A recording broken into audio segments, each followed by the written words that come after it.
Use the code CHICKEN in the shop.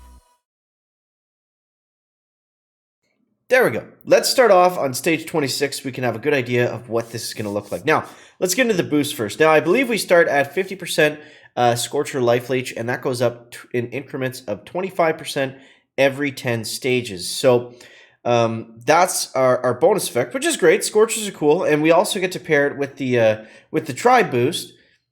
Don't know if it stacks. I don't think that it does, honestly. Maybe it does. You guys can let me know in the comments if you believe that it does or if you believe that it doesn't. Interested to hear that. But yeah, so we have that, and then we have Womp Womp.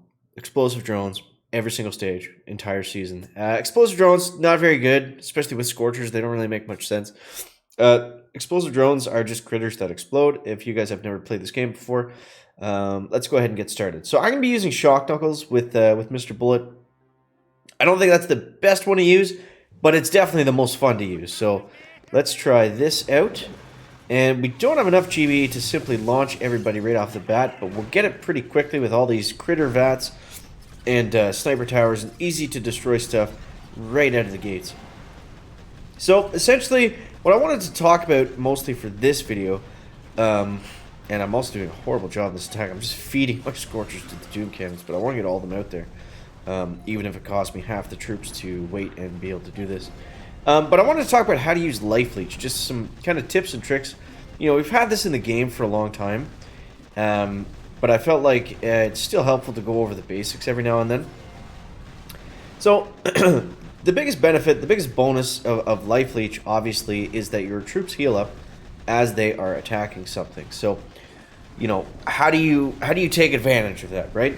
That's the big question. So the way you take advantage of it is make sure your troops are always shooting at something. Make sure your Scorchers are always eating stuff, because the problem is, if I'm going to do like a big flare, like right onto the Megacore, for example, they're not going to be shooting at anything. They're not doing any damage, so they're actually not going to be healing at all, right? Now, there's always, when Life Leech is involved, it always gets tricky when you want to select your statues. Like, what is better, troop health or troop damage? And in my opinion, I'd say troop damage is actually better. Troop health is going to increase the base health of the Scorchers, yes. But troop damage, the more damage you deal, say for example, this Scorcher deals 100 damage, and with a troop damage statue boosted, he does 200 damage. He's actually healing more from that because he's dealing more damage, and the way Life Leech works is it's a percentage of the damage dealt to the building. The troop regenerates that in health. So if you're able to do more damage, you're able to regenerate more health, essentially. So yeah, it's always, I mean, I'm sure people aren't you know, swapping out their statues necessarily for Mega Crab all the time, but I think it's definitely helpful to know anyways. And let's take a look at this. Watch these explosive drones. They're about to pop. And that was 150 GB worth of them. I did not even notice them exploding on the core. So they don't do much for damage. I mean, the explosive drones can be okay. I think their biggest benefit is that they're essentially critters. You know, sure, it's nice to do a little bit of damage, but they're essentially critters that don't move. So it's kind of like a cheap, crappier version of like a critter shock. Obviously, there's less of them than a real basket of critters, so not as useful. They don't attack stuff right away, so they tend to die almost immediately. They're just not that good. They don't really make a lot of sense. It's a cool idea.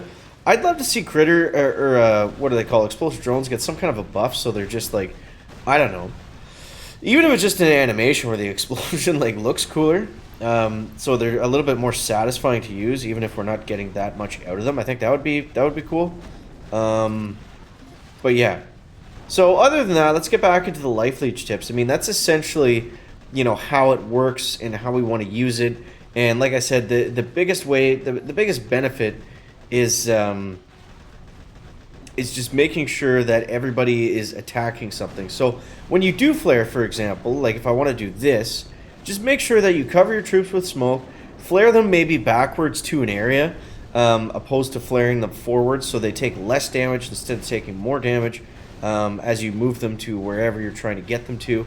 You just always want them attacking, always shooting stuff, always shooting stuff. Now, That being said, as we get up to higher stages on the Mega Crab, the Boom Cannons and the Doom Cannons do not care what you're life leeching, because you are not getting, you are not going to be able to gain back as much health as they're able to take away. So the life leech is going to allow them to be essentially invincible to certain defenses. Basically, as you can see, this ocean of mortars that we're walking through. This stage is actually really cool and a lot of fun. Yeah, so you have to focus basically everything onto all the single target stuff, because that's where you're going to lose the attack. That's where you're going to start to drop Scorchers. So that's definitely, something to look out for. And I mean, when we get to the end, absolutely we can flare onto the HQ. But again, just got to make sure we're not eating a bunch of Doom Cannons, not eating a bunch of Boom Cannons. The damage we're primarily taking, as long as it's from stuff like this, machine guns, flamethrowers, I know there's a couple of Boom Cannons mixed in there. As long as it's from stuff like that, as they're locked on the Megacore, it's actually not going to do any damage to them. Or it is, and they're going to heal it up as quickly as it comes down on them. So, once you've cleared out enough defenses, you can actually flare the Scorchers pretty early. We'll try to do that on this attack, maybe. He's got a pretty nice shield over here, 2.7 million. Now, these are the bases that get tough, because you're getting hit with the single target stuff pretty well the whole way through. Having Bullet get shocked there right off the jump is not a good way to start.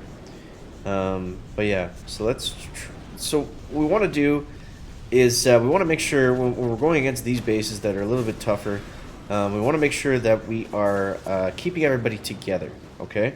So we don't want them all going off in different directions and just getting popped and sniped and crushed.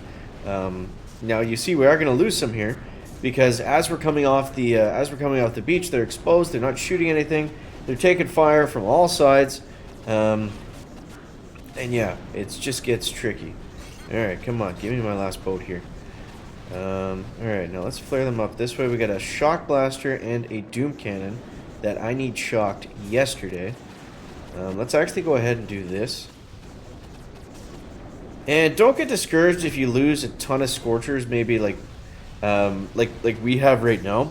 I mean, as long as we've cleared out most of the single target stuff, since we have 2 Scorchers per boat now, they last a long time, and it's not the end of the world if we go from having 16 to 9. You know, that's still relatively okay. Okay, let's try that. And we gotta take out Mr. Doom Cannon immediately. That kind of worked. It's not really what I wanted to do, but it kind of worked. We're gonna get hit here with another cryo bomb. There's not really any way around that. So now would be a good time to use bullets. Bullet shock knuckles. And what we're gonna do here is we're gonna build up a little bit of GBE. What I want to do next is I want to jump over here, hit these boom cannons. And then we want to flare up to the top. That shock blaster is really going to hurt us. I think we're going to go down here. Unfortunately, we're too spread out. And we're just not doing what we need to in terms of damage. This is only with 3 masterpieces boosted, as you guys remember. But if we can get Bullet in a good spot here, then we might actually be able to clear out some stuff. The problem is going to be that shock launcher on that other side. But let's see what we can make of this. So let's hit that blaster next. And I'm actually going to go some explosive drones just for a little bit of coverage. That blaster is still up and alive. Okay. So we're going to clear out all this junk on the top. And let's flare them up this way. And next what we got to do is flare on that shock launcher, because that's what's going to ruin us next. If we can get this, take it out, maybe clear out this little pocket here, it's going to come down to time. And I think we're going to eventually fizzle out. But okay, looks like we got that. Let's take down this stuff. Let the Scorchers do some damage, heal up a little bit. And okay, there we go. Let's flare back up to the top. Now, the thing with Scorchers too is they're going to run around like crazy, right? And obviously we're going to time out here. But that's kind of the idea of how we want to use Life Leech and get the most out of it anyways. But yeah, if you can, make sure that you throw a flare on that HQ. Otherwise, your Scorchers are going to die. And I actually need 2 flares here to save this one, but we're running out of time, so we're going to go ahead and just lock them into place. That smoke working against us. But you can see what I mean right here, like the Scorchers, as they're taking damage from other stuff. Even this one, as it's getting hit by the Doom Cannon, I think, or the Boom Cannon, rather. You know, we're only on stage 28, so I mean, it's not hitting that hard. But it's able to heal itself past that, and the rest of them are able to stand there, so... If we had more time, maybe done that a little bit more organized, then would have been able to take down that base pretty easily. So, and if you have more statues, then obviously that's going to benefit too. So, there is the Scorcher Life Leech, guys. Let me know what you guys think of that. The Scorched Mega Crab, very exciting. Don't forget to subscribe to the channel because we have Season 37 just around the corner. Very, very exciting stuff. You guys will see soon, and I can't wait to show you. But that is going to wrap up the video today. Make sure you leave a like if you found it interesting, entertaining, or informative. Catch the next one, guys. Chicken out. Bear.